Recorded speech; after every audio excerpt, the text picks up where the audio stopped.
হাদিসের ভিতরে আসছে এক ফকির,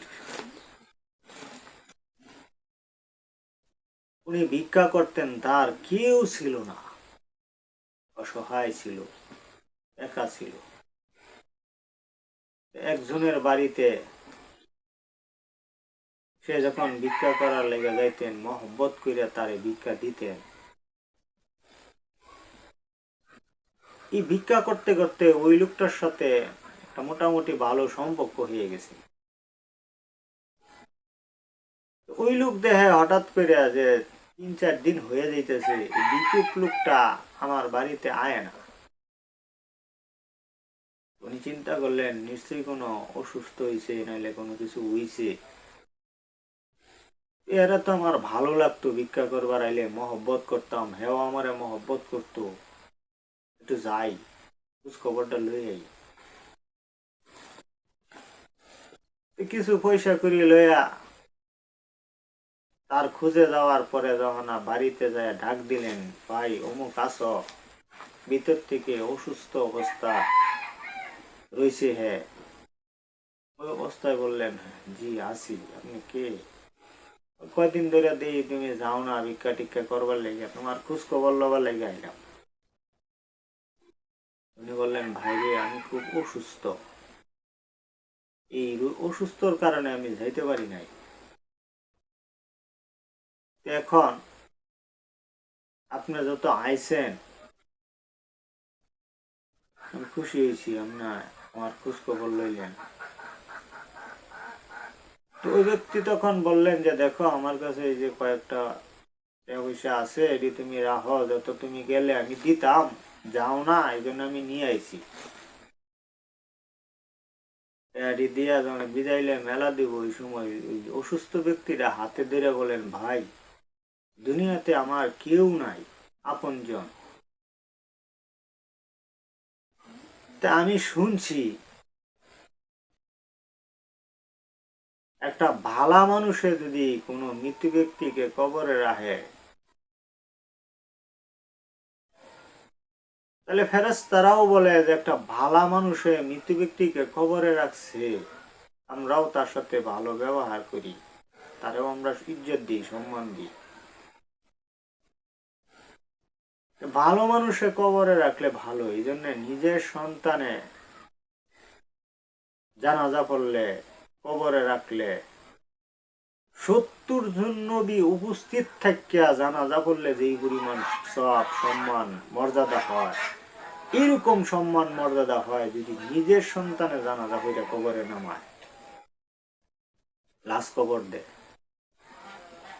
চিন্তা করে, তাই 70 জন নবী একত্রিত হয়েছে এক জানাজা, আর নিজের সন্তান জানাজা পড়ে কবরে নামাইছে, মারি দিছে, 70 জন নবী উপস্থিত থাকার মতন হয়। অথচ আমরা আমাদের সন্তানদেরকে ইঞ্জিনিয়ার বানাই। আফসোস যে আমার সন্তানে আমার জানাজা পড়বে আমি এমন তৈরি করি নাই, আবার আমার সন্তানের সন্তানদেরকেও জানাজা তার পূর্বে এরকমও করে নাই। শুধু দুনিয়ার বিদ্যা শিখাইতেছে, দুনিয়ার এই শিখাই, দুনিয়া হাসিল সে নিজেও করতেছে, নিজের সন্তানরাও দুনিয়া হাসিল করার কৌশল শিখাইয়া ওই ব্যবস্থা করা যাইতেছে, পরকালের জন্য কিছুই করতেছে না। এই দুনো দল হাসরের ময়দানে আফসুস করবে, বাপও আফসুস করবে, সন্তানেও আফসুস করবে, আমি কেন এরকম ভাবে আমার সন্তানকে দিন শিখাইলাম না। আর সন্তানেও আফসুস করবো, আমার বাপ আমাকে না শিখানির কারণে আমিও জাহান্নামী হইয়া দুনিয়া থেকে আইলাম। দুনিয়াতে তো আমার সার সার কইতো জিন্দা যাইতাম, আমার সম্মান আছে, কবরে তো আমার ধরে হয়েছে। এই জন্য আমরা আফসোস যেন না করি। আর কোন অসুস্থ ব্যক্তিকে যদি আপনি দেখতে যান, 70,000 ফেরেশতারা আপনার জন্য দোয়া করে, কি দাম আপনার। এই জন্য সে বললেন, ভাই আমি যদি মারা যাই তাহলে আমারে আপনি যদি কথা দিতেন যে আপনি গোসল করাবেন, আপনি জানাজা পড়বেন, আপনি কবরে আমার লাশটা নামাবেন, আমার আর দুঃখ নাই। উনি কথা দিলেন, দেওয়ার পরে ঘটনাক্রমে রাত্রের বেলায় ওই লোক মারা গেছে।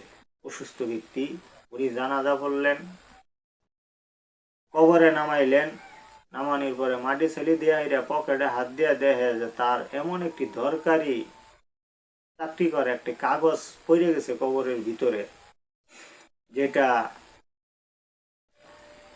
খুবই দরকার। ওলামাই কারামদেরকে বললেন যে এটা আমি কি তুলতে পারি, যে হ্যাঁ একটু মাটি সরাইয়া সামান্য একটু ফাঁক করবা, কইরা ওইখান থেকে বাঁশের একটা উড়াই হেরা লাইট মাইরা দেখবা যে ভিতরে দেখা যায় নাকি কাগজ, দেখা গেলে হাত বাড়াইয়া তুলে আলাবা। উনি সামান্য একটু মাটি সরাই হেরা বাঁশের একটা উড়ায় ফাল্টি উঠাই হেরা যখন আলো ধরলেন তখন দেখলেন যে কাগজটি মানে লাশের উপরে কে জানি উড়াইয়া থয়ে দিছে, মানে যাতে অনাসে কাগজটা আনুন যায়। কাগজটা অনুথার কথা না, আরেক জায়গায় পড়ছে, কবরের মাটিতে পড়ছে হয়তো অন্য কোনো, কিন্তু এরকম এক সিস্টেমে রাখছে যে হাত দিয়ে যেন না আনবার ফাঁক। উনি ওই ফালটির ফাঁক দিয়া হাত বাড়ায় যখন আনতে গেলেন, তখন আঙ্গুলের মধ্যে সামান্যতম ওই বাঁশের ফালটির একটু ঘষা লেগে ছাল গেছে না। ছাল যাওয়ার পরে উনি দেখে এটার এত জ্বালা যন্ত্রণা, এত ভয়ঙ্কর এক কষ্ট হইতেছে এই আঙ্গুলের মধ্যে। উনি এত পাওয়ারি পাওয়ারি ডাক্তারের থেকে ওষুধ আইনা খায়, কাম হয় না, কত চিকিৎসা করতেছে, কোনো উপকার হয় না, পানির মধ্যে রাখলে একটু জ্বালা কমে, এরকম কষ্ট হইতেছে, কিন্তু এটা কোনো হুগাই না। তখন এক হুজুরে বুদ্ধি দিল যে একজন আল্লাহর ওলি আছে, যে আল্লাহ তাআলার কাছে যে কোনো ব্যাপারে দোয়া করলে দোয়া কবুল হয়ে যায়, যা কয় আল্লাহ তাআলার কাছে আল্লাহ তার কথা শুনে। একজন অলির দরবারে যায় ঘটনাটা খুলে বলো, যদি তোমার জন্য দোয়া করে তাহলে ইনশাআল্লাহ তোমার গাও ফুগাই দেবো। উনি যায় ঘটনা খুললে বললেন যে এরকম আমার একটি কাগজ পেরে গেছিল, আমি এরকম কবরে সামান্য একটু মাটি সরাইয়া ফাল্টির নিচ দিয়া একটা ফাল্টি উঠাইয়া লাইট ধরিয়া কাগজটা দেখে টান দিয়া উঠা বললেছিলাম বলে আমার ঘষা লাগিয়া ফাল্টিতে আমার ছালটা একটু কুমুরটা উঠছে, কোনো চিকিৎসা আমার গাও শুকাইতেছে না, একটু দেখেন আপনি আল্লাহর কাছে কিছু দোয়া টোয়া করে আমার ব্যবস্থা করাই নাকি। উনি তখন এই আঙ্গুলের দিকে তাকাইয়া উনি বললেন, দুনিয়ার এমন কোন ওষুধ নাই যে ওষুধের দ্বারা তোমার এই গাও ফুগাবো, কারণ এটা ভালো হইতো না তোমার। কেন? বলে ওই মৃত ব্যক্তির সামান্যতম একটু গুণা ছিল, আর ওই গুনার কারণে মৃত্যু ব্যক্তিটাকে ওই সময় আল্লাহ আযাব দিতাছি, ওই আযাবের কারণে কবরের ফাল্ডি বন্ত আয়া ফাল্ডির সাথে ওই আযাবের একটু অংশ লাগছে জাহান্নামের, এই অংশের মধ্যে তোমার এই গসা লাগাতে ওই আযাবের একটু অংশের গসার প্রভাব তোমার আঙ্গুলও পড়ছে। এই কারণে এমন কোন ওষুধ নাই যে ওষুধের দ্বারা তোমার এই আঙ্গুল হোগা এটা আর ভালো হইতো না, কারণ জাহান্নামের আগুনের প্রভাবে তোমার এই রোগ সৃষ্টি হয়েছে। তাহলে এখন আমি কি করতে পারি?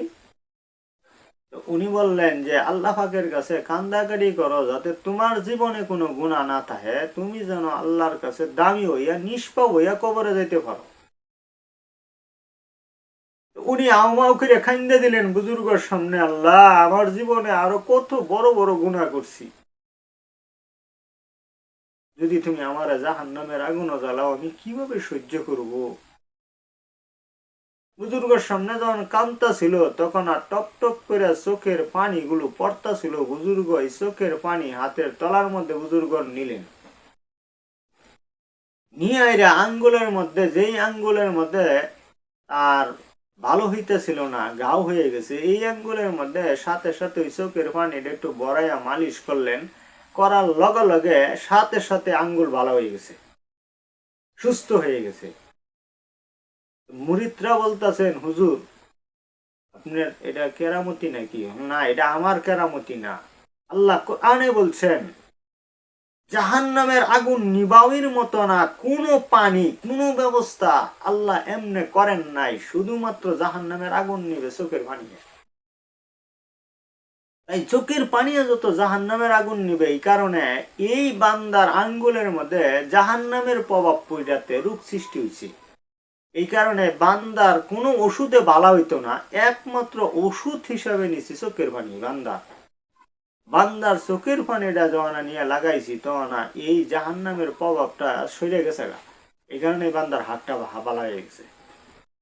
চিন্তা করেন, আল্লাহর ভয়ে, আযাবের ভয়ে কানলেই মঙ্গল, অথচ আমরা কান মতো দূরের কথা, সব সময় আমরা মোবাইলে, কম্পিউটারে আমরা এরকম ভিডিও দেখি, অশ্লীল ভিডিও থেকে শুরু করিয়া টিকটক, নাচ গান এগুলো দেখি আর খিলখিলাই আসি।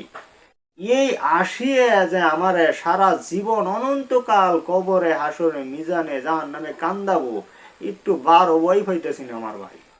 এই যে আমি হাসতাছি, এই হাসি আমি কয়দিন হাসলাম, এই আনন্দ আমি কয়দিন করলাম। আমি যে যুগের পর যুগ, কোটি কোটি বছর আসপাম, কানবাম, তখন তো আমার মুখে আর কোনোদিন আসি আইতো না। কারণ আল্লাহ যদি আযাব দেয়, শাস্তি দেয়, আমার মুখে কোনোদিন আসি আইতো না। আল্লাহ যারে জান্নাত দিব দয়া করে, হে এইমাত্র আসবো, তার কোনোদিন অনন্তকালের ভিতরে কান্দু নাইতো না।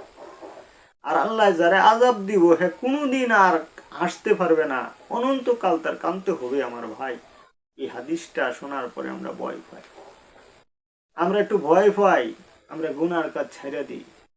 আমরা এরকম জাহান্নামের ভয় পাই যে জাহান্নামের আগুনের একটু প্রভাব, একটু শাস্তির প্রভাবে যদি এরকম হয় আঙ্গুলের অবস্থা। আর আমরা কত গুনাহ করতেছি, সরাসরি জাহান্নামের আগুনের শাস্তি আমরা লিখে নিতেছি নিজেরাই, যে এই আগুন আমি ভুগবো। এই জন্য আমরা ভালো হইয়া যাই। আমার এই ভিডিওটা আপনারা লাইক, কমেন্ট, শেয়ার, সাবস্ক্রাইব করবেন, বেশি বেশি দেখবেন। আপনারা আমার দিকে একটু খেয়াল রাখবেন।